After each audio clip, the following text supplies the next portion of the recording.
Ngayong araw nga pala ay wala kaming pasok kaya naisipan namin na gumala muna at para maiba naman ang araw namin. Kaya dumaan muna kami sa tindahan para bumili ng sunglasses. At dito nga ay binigyan ko si ate ng isang sticker. Pagkatapos ay dumaan muna kami ng gasolinahan para makasiguro na di kami magtutulak sa daan habang kami bumabiyahe. At sa mga oras na ito ay may nadaanan kaming isang sapa. Nakakatuwa lang kasi malapit lang sa kalsada kaya bumaba na kami para maligo at para ma-enjoy naman namin ang day off namin. Big shoutout nga pala sa mga nasama sa vlog ko. At kung napanood mo ito ay mag-iwan ka lang ng mensahe at sabihin mo kung taga saan kayo. Pagkatapos ay umahan na kami sa aming pagligo at dumiretso na kami sa isang tindahan para bumili ng fruit juice. Pagkatapos ay nagtungo na kami sa Cloud9. Pagkarating namin ay agad naming napansin na low tide pala ngayon.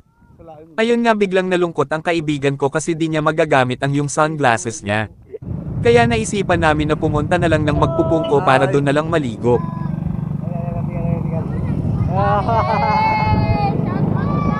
Hindi pa man kami nakarating ng Coconut View ay biglang kumalas yung kadina ng motor ko.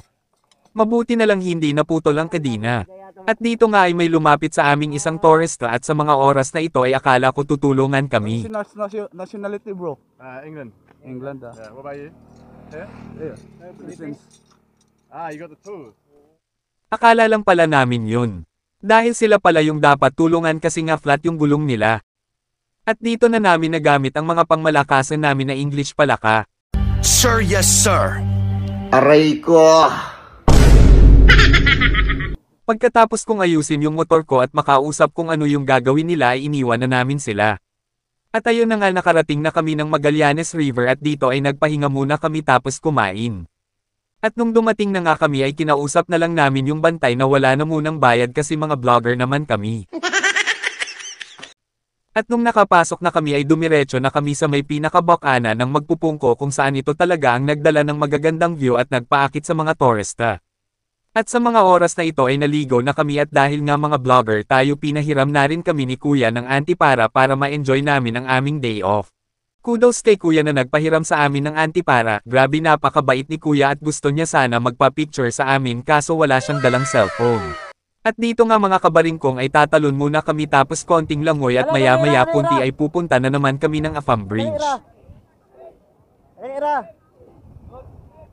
Okay, fire na!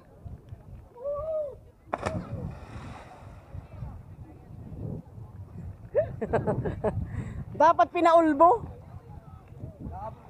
Ha? Pinaulbo ba? Pinaulbo? Amo nga ni, pinaulbo ba? Pinaulbo? Dalaw, palawang ni mo ko ba? Tubig ko? Diyan palawang ni mo tubig ba? Palawang ni mo. Pinaulbo. Ikaw. Sabi ko lang, sige.